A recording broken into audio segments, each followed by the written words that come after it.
નમસ્કાર મિત્રો, આજના આ ખાસ વિશ્લેષણમાં આપ સૌનું સ્વાગત છે। આજે આપણે એક ખૂબ જ રસપ્રદ પ્રાચીન હિન્દુ ગ્રંથના આધારે આપરા એકાદશીના ગહન શારીરિક અને આધ્યાત્મિક મહત્વને ડીકોડ કરવા જઈ રહ્યા છીએ। જુઓ, આ માત્ર કોઈ સામાન્ય વ્રત કે પરંપરા નથી હો, આ તો મન અને શરીરને શુદ્ધ કરવાની એક અદ્ભુત પ્રક્રિયા છે જેને સદીઓથી અનુસરવામાં આવે છે। તો ચાલો ફટાફટ શરૂ કરીએ અને આ પ્રાચીન જ્ઞાનને આજના સમયમાં સમજીએ। તો આજનો આપણો એજન્ડા કંઈક આ રીતે રહેશે। પહેલાં આપણે એકાદશીની શક્તિ વિશે વાત કરીશું, પછી ઉપવાસની 3 રીતો અને પવિત્ર પૂજાવિધિ જોઈશું। ત્યારબાદ આપણે સીધા જઈશું અપરા એકાદશીની ઐતિહાસિક કથા તરફ અને છેલ્લે તેના અદ્ભુત ફળ વિશે જાણીશું। શરૂઆત કરીએ વિભાગ 1થી, એકાદશીની શક્તિ અને 11મા દિવસનો મૂળ હેતુ। તો આપણે સૌ જાણીએ છીએ તેમ એકાદશી એટલે ચંદ્રના પખવાડિયાનો 11મો દિવસ। શુક્લ પક્ષ હોય કે કૃષ્ણ પક્ષ, આ દિવસ મુખ્યત્વે ભગવાન વિષ્ણુને સમર્પિત છે। સામાન્ય રીતે એક વર્ષમાં 24 એકાદશીઓ આવતી હોય છે, પણ જ્યારે અધિક માસ એટલે કે પુરુષોત્તમ માસ આવે ને ત્યારે આ આંકડો વધીને 26 થઈ જાય છે। હવે ગ્રંથોમાં એક બહુ જ પ્રેક્ટિકલ અને રાહત આપનારી વાત કહી છે। માની લો કે કોઈ કારણસર આ બધી જ 26 એકાદશીઓ કરવી શક્ય નથી, તો કોઈ ચિંતા નહીં।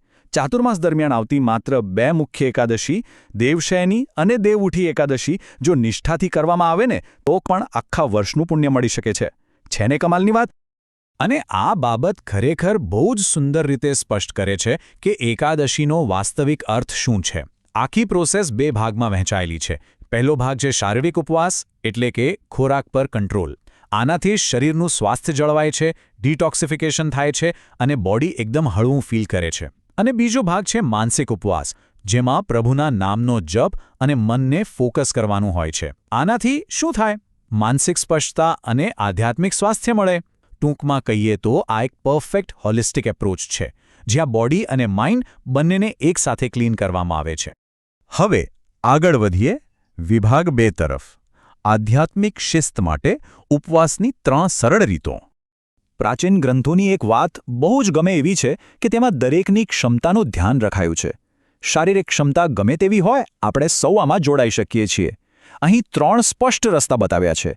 પહેલો છે ઉપવાસ, જેમાં માત્ર ફળ, દૂધ કે ચા લઈ શકાય। જુઓ, ઉપ એટલે નજીક અને વાસ એટલે રહેવું, એટલે કે મનથી પ્રભુની નજીક રહેવું। બીજો રસ્તો છે નિરાહાર, જે સૌથી કઠિન છે। આમાં અન્ન કે જળ કશું જ લેવાનું હોતું નથી। અને ત્રીજો છે એકટાણું। આ એમના માટે છે જેમને કોઈ હેલ્થ ઇશ્યુ હોય। આમાં દિવસમાં એકવાર સાત્વિક ભોજન લઈ શકાય છે। પણ હા, એક વાત નોંધવા જેવી છે, આ બધાની તૈયારી ખરેખર તો આગલી રાતે એટલે કે દશમીથી જ હળવું ભોજન લઈને શરૂ કરી દેવામાં આવે છે। ચાલો હવે જોઈએ કે આ આખી પ્રક્રિયા આગળ કેવી રીતે વધે છે। વિભાગ 3, પવિત્ર પૂજાવિધિ અને દૈનિક પૂજાના સ્ટેપ્સ। તો ઉપવાસના દિવસે સવારની દિનચર્યા કંઈક આ પ્રમાણે હોય છે। સૌથી પહેલાં તો વહેલા ઉઠી સ્નાન કરી એકદમ શુદ્ધ વસ્ત્રો પહેરવાના। ત્યારબાદ ઇષ્ટદેવને જળ અને પંચામૃતથી સ્નાન કરાવવાનું। પછી તેમને સરસ મજાના સુતરાઉ વસ્ત્રો અને અલંકારોથી શણગારવાના। અને અંતે નૈવેદ્ય ધરાવવાનું, જેમાં પંજરી, તુલસી, કોઈ સારી મીઠાઈ અને ઋતુ પ્રમાણેના ફળો હોય છે। પણ અહીં એક ખાસ નિયમ છે હો। ગ્રંથો સ્પષ્ટ કહે છે કે ભગવાન વિષ્ણુની પૂજા કરતા પહેલા તુલસી માતાની પૂજા કરવી એકદમ અનિવાર્ય છે। અને હા, પૂજા બાદ રાત્રે 12 વાગ્યા સુધી જાગરણ કરવાનું પણ એટલું જ મહત્વ છે। હવે અહીં જે વૈજ્ઞાનિક અને આધ્યાત્મિક કનેક્શન જોવા મળે છે ને, તે ખરેખર આશ્ચર્યજનક છે। સ્ત્રોત સામગ્રીમાં પીપળાના વૃક્ષની પૂજા અને ત્યાં દીવો કરવાનું ખાસ સૂચન છે। આધ્યાત્મિક રીતે જોઈએ તો પીપળામાં ત્રિદેવ એટલે કે બ્રહ્મા, વિષ્ણુ અને મહેશનો વાસ છે। પણ જો વિજ્ઞાનની નજરે જોઈએ તો પીપળો એવું વૃક્ષ છે જે દિવસ-રાત ઓક્સિજન આપે છે। વિચારો, જ્યારે કોઈએ ઉપવાસ કર્યો હોય, શરીરને એનર્જીની જરૂર હોય, ત્યારે પીપળાની પ્રદક્ષિણા કરવાથી ભરપૂર શુદ્ધ ઓક્સિજન મળે છે। છે ને કમાલનું લોજિક?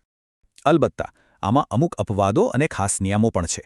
જેમ કે આ દિવસે ગાય માતાની પૂજાને ખૂબ જ પ્રોત્સાહન આપવામાં આવે છે, કારણ કે આપણે જાણીએ છીએ તેમ ગાય ભગવાન શ્રીકૃષ્ણને અતિ પ્રિય છે। બીજી એક બહુ જ પ્રેક્ટિકલ વાત, માની લો કે ઘરમાં સૂતક હોય, એટલે કે કોઈ બાળકનો જન્મ થયો હોય અથવા કોઈ સ્વજનનું મૃત્યુ થયું હોય, તો એવા સમયે ઉપવાસ ચોક્કસ રાખી શકાય છે, પણ પ્રત્યક્ષ પૂજાવિધિઓ અટકાવી દેવી પડે। પૂજા તો સૂતકનો સમય પૂરો થાય પછી જ કરી શકાય। હવે આવીએ છીએ આજના વિશ્લેષણના સૌથી રસપ્રદ ભાગ પર, વિભાગ 4, અપરા એકાદશીની કથા। રાજા અને ભગવાન વચ્ચેનો એક ઐતિહાસિક સંવાદ. બ્રહ્માંડ પુરાણમાં વર્ણવેલી આ કથાની શરૂઆત એક બહુ જ સુંદર પ્રશ્નથી થાય છે. રાજા યુધિષ્ઠિર પૂછે છે, હે ગોવિંદ, કૃપા કરીને મને વૈશાખ માસના કૃષ્ણ પક્ષમાં આવતી એકાદશીનું મહત્વ કહો. હે પ્રભુ, મારા પર કૃપા કરો. બસ આ જ એ પ્રશ્ન છે જ્યાંથી એક મહાન ઐતિહાસિક સંવાદની શરૂઆત થાય છે અને ભગવાન શ્રીકૃષ્ણ ખુદ જિજ્ઞાસુ રાજા યુધિષ્ઠિરને અપરા એકાદશીના ગહન રહસ્યો સમજાવે છે. તો ભગવાન શ્રીકૃષ્ણ સમજાવે છે કે આ એકાદશીનું વ્રત કરવાથી કેવા ગંભીર કર્મો કે પાપોમાંથી મુક્તિ મળે છે. અને આ લિસ્ટ ખરેખર બહુ જ વ્યવહારિક છે. જો ખોટી સાક્ષી આપવી કે તોલમાપમાં છેતરપિંડી કરવી, યુદ્ધના મેદાનમાંથી કાયરતાથી ભાગી જવું અને જ્ઞાન મેળવ્યા પછી પોતાના જ ગુરુનું અપમાન કરવું, પ્રાચીન સમયમાં સામાજિક અને નૈતિક મૂલ્યોનું પતન એ સૌથી મોટું પાપ ગણાતું. અને એક બહુ જ રસપ્રદ વાત કહું, જ્ઞાન વિના નકલી વૈદ બનીને લોકો સાથે છેતરપિંડી કરવી એ સમસ્યા એ જમાનામાં પણ હતી જ.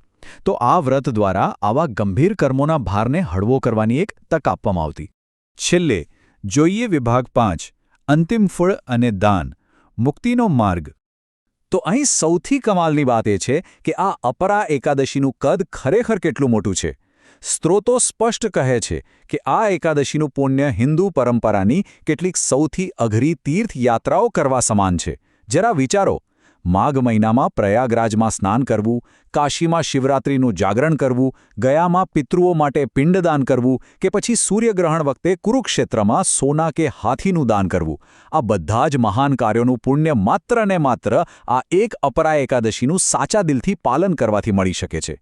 કલ્પના કરી શકો છો? શાસ્ત્રો અહીં આધ્યાત્મિક યુગોનો એક બહુ જ ડીપ કાળક્રમિક વ્યૂ પણ આપે છે. તેમના મત મુજબ સતયુગ, ત્રેતાયુગ અને દ્વાપરયુગ જેવા પહેલાના યુગોમાં મોક્ષ મેળવવા માટે કઠોર તપ, ગહન જ્ઞાન અને મોટા મોટા યજ્ઞ કરવા પડતા. પણ આપણે જે કળિયુગમાં જીવીએ છીએ ને, ત્યાં મનુષ્યનું કલ્યાણ મુખ્યત્વે દાન એટલે કે નિસ્વાર્થ ચેરિટી દ્વારા થાય છે. અને એટલે જ આ એકાદશીના દિવસે જરૂરિયાતમંદોને, પશુ પક્ષીઓને કે બ્રાહ્મણોને દાન આપવાનું સૌથી વધુ મહત્વ બતાવવામાં આવ્યું છે. અને અંતે આ સમગ્ર પ્રક્રિયાની પૂર્ણાહુતિ ભગવાન વિષ્ણુના આ અદ્ભુત મંત્રથી થાય છે. ઓમ શાંતાકારમ ભુજગશયનમ વંદે વિષ્ણુ ભવભયહરમ સર્વલોક એકનાથમ. આ મંત્ર ખરેખર ભયમાંથી મુક્તિ અને પરમ શાંતિની યાચના કરે છે. જુઓ, શારીરિક સ્વાસ્થ્ય માટેના ઉપવાસથી લઈને માનસિક શુદ્ધિ અને છેક સામાજિક કલ્યાણ માટે દાન સુધીની આખી યાત્રા કેટલી અદ્ભુત છે. આ બધું સમજ્યા પછી આપણા મનમાં એક વિચાર ચોક્કસ આવે કે આજના આ દોડધામવાળા અને સ્ટ્રેસફુલ સમયમાં શું આપણે પણ આપણા શારીરિક અને માનસિક બેલેન્સ માટે આવી કોઈ પ્રાચીન શિસ્ત ન અપનાવી શકીએ? ચોક્કસ વિચારી જોજો. આજના આ એક્સપ્લેનરમાં મારી સાથે જોડાવા બદલ ખૂબ ખૂબ આભાર. વિચારતા રહો અને સ્વસ્થ રહો.